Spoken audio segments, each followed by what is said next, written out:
Hare Krishna, welcome back to my channel. আমার চ্যানেলে তোমাদের সবাইকে অনেক স্বাগত। আজ আমার ফ্রেন্ডের অ্যানিভার্সারি পার্টি আছে, তো আমি আজকে সেখানেই যাব বলে রেডি হয়েছি। তো আমি আমার মেয়ে আমার হাজব্যান্ড যাব, কিন্তু এখন আমি আমার মেয়ে রেডি হয়ে গেছি, আমার হাজব্যান্ড পরে আসবে। চলো আমরা কেমন এনজয় করলাম তোমাদেরকে দেখাবো। অ্যানিভার্সারি পার্টিতে যাওয়ার জন্য আমি এই ব্ল্যাক কালারের শাড়িটা চয়েস করেছি পরবো বলে। তো আমার শাড়ি পরা রেডি, আমার মেয়েও প্রায় রেডি। তো আমি দেখে নাও, আমি এই শাড়িটা পরেছি।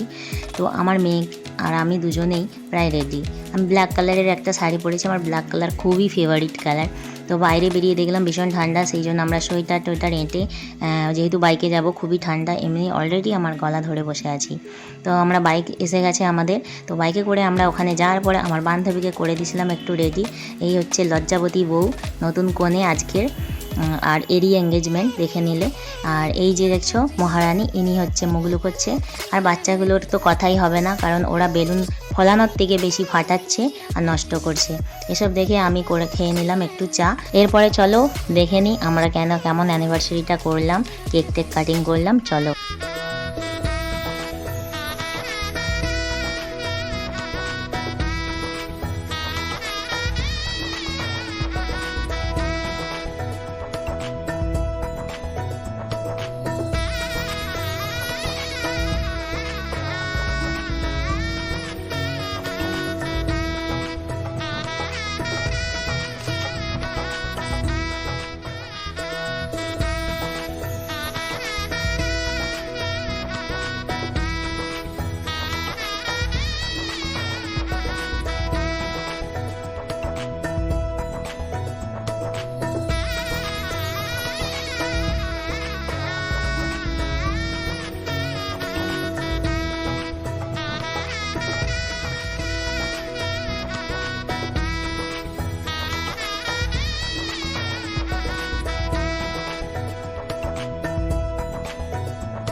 তোমরা সবাই দেখে নিলে, ওদের আমরা আবার বিয়ে দিয়ে দিলাম নতুন করে।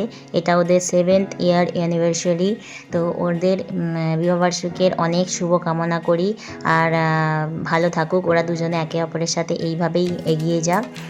প্রতি বছর প্রতিটা মুহূর্ত ওদের যেন খুব ভালো কাটে। যাই হোক, এখানে সব অনেক গেস্ট এসেছে, অনেকে এসেছে। একটা পাগলি শুধু আমার ক্যামেরার সামনে আসে আর ডিস্টার্ব করে।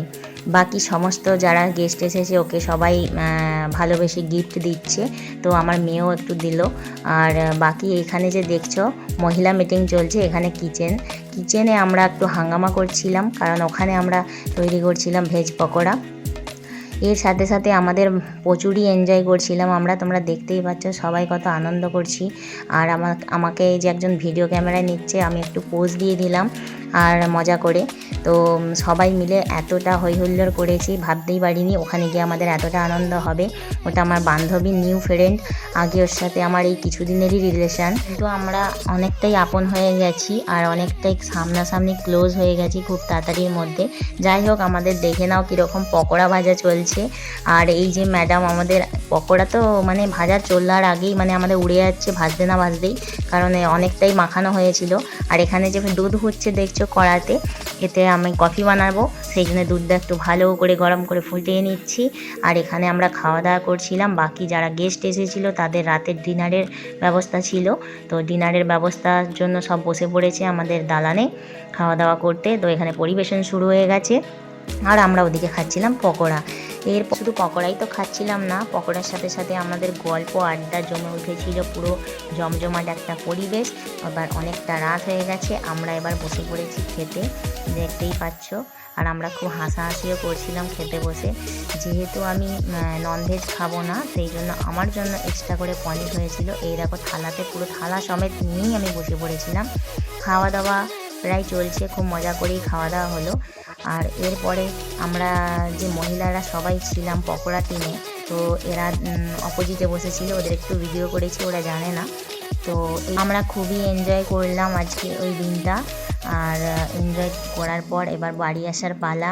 তাই আমি ওর সাথে মিট করলাম, একটু জড়িয়ে নিলাম ওকে আর একটা কিস করে দিলাম। আর বাইরে তো যেহেতু খুব ঠান্ডা, আমি জোরো সোরো হয়ে বাইরে বেরিয়ে পড়েছি বাড়ি যাওয়ার জন্য। তখন রাত প্রায় 11টা বেজেই গেছে, 11টা ওভার হয়ে গেছে হয়তো। সবার সাথে হ্যালো টাটা বাই বাই সব করে দিয়ে বেরিয়ে পড়লাম ঘরের উদ্দেশ্যে। আজকের ভিডিও এই পর্যন্তই। ভালো লাগলে সাবস্ক্রাইব করো, কমেন্ট করো আর আমার বান্ধবীকে অনেক উইশ করো, ওরা যেন খুব ভালো থাকে। টাটা।